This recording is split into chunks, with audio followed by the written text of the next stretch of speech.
Hello, 3F warfighters. From time to time, AFRC MAJCOM Functional Managers offer and accept opportunities to host airmen during their annual training days. It's a great experience to learn the why and where of the Air Force Reserve Command mission and vision. I am Chief Master Sergeant Bianca Contreras, the 3F5 Administration MAJCOM Functional Manager, and I had the privilege of interviewing Senior Master Sergeant Xavier Bryant after his 1 week with Chief Master Sergeant Grace Vargas, the 3F1 Services MAJCOM Functional Manager. Here is my interview. Hello, Senior Master Sergeant Bryant. Thank you for joining me on a Saturday to get your feedback on your visit here at headquarters AFRC at Robins Air Force Base in Georgia. So before we begin, can you please let our viewers know the different statuses you've served in the military and which organization you currently lead?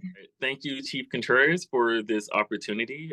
As you said, I'm Senior Master Sergeant Xavier Bryant. I am the Sustainment Services Flight Chief at Joint Base Andrews at the 459th Air Refueling Wing. I've served in the military for 17 years, 9 of which were REGAF, and the other 8 in the reserve. 7 of those years, I was a traditional reservist, and the last year serving right now as the AGR. I can tell you this, that, I'm on a winning team, definitely on a winning team. My career has been super awesome, so I'm very grateful. That's awesome. The more I listen to Chief Vargas, the more I wish I was in services. It sounds so rewarding. And I always tell her, y'all are the most lethal. Like you can kill an entire room just by feeding them the wrong thing. So I love working with her. So my first question is, how busy were your days during your 1 week visit at headquarters AFRC? Well, I worked there for 5 days, and it kind of reminds me of like basic training. Like every day was go, go, go, go. Every day was busy. Every day was different. But what I realized after the first day is like you gain this level of this high level of like this work-life balance and prioritization and teamwork, because I realized like you just can't do it alone. It took a community of leaders in order to tackle the mission set. I remember you passing over a note saying that like, hey, you need to go to lunch.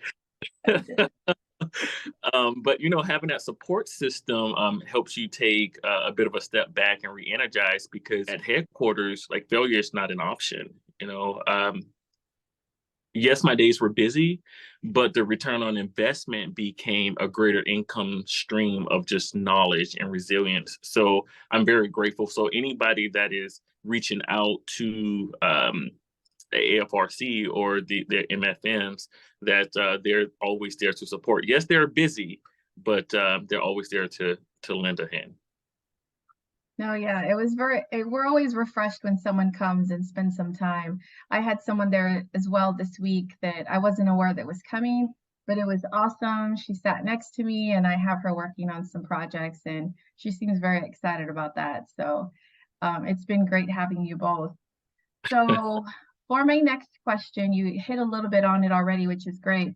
So what is the first thing you'll do for your airmen and for your leadership when you get back to Andrews with this knowledge and experience that you've gained?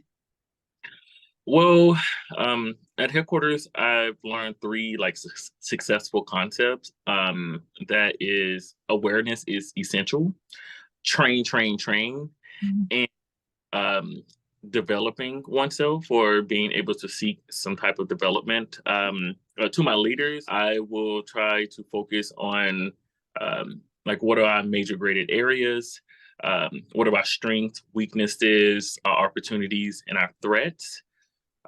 To our airmen, I want to kind of like gravitate towards a thing that Chief Bass said. She said something along the lines of going back to the basics.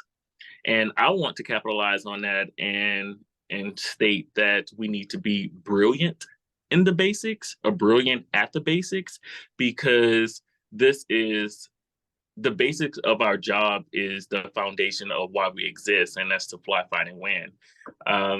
We might not be the top of the spear, but we are the rods here. So we are those supporting rods to help get the mission going. And without it, like the spear would just continuously just spin. Like, we keep it steady.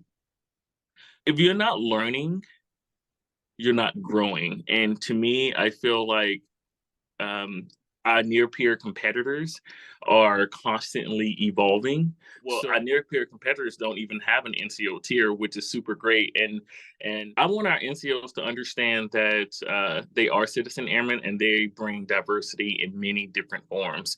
So those are, I think, the top three things that I would definitely bring back to the units based on what I've learned at headquarters AFRC. Is that awareness is key. You just got to understand like why we're here, why training is important, and what we bring to the fight. Again, train. So with that awareness, you have to train and also just seek personal development, because you just got to grow. Again, like I said, our near peer competitors are always growing. So it's important for our team to do the exact same thing. Now, I love the analogy you gave on the spear and the rod. And it is important that we remember, like, we do keep the spear going in the right direction, which I had never heard that. So thanks for sharing that. That's great. And I agree with you as far as diversity. The citizen airmen really do bring just a wide variety of diversity. I have had talks with leaders about the word diversity and how subjective that word is, depending on the way someone grew up or have experienced in the Air Force or just in the military in general. And having those conversations has been helpful because we learn what diversity really is. It's not just that one or two things that we think of. There's a lot to that word. And we definitely bring it all together. Again, thank you for joining me on a Saturday. We're both AGRs, but hey, we're 24/7. So thank you for helping me bring that to life. For our viewers, if you would like to connect with Senior Bryant, he is on the global and he is on Teams. And just so you know, he's very responsive. So he really looks forward to meeting you one day. Thank you for joining us today, and be sure to subscribe to this channel for future videos. Thank you. Thank you, Chief.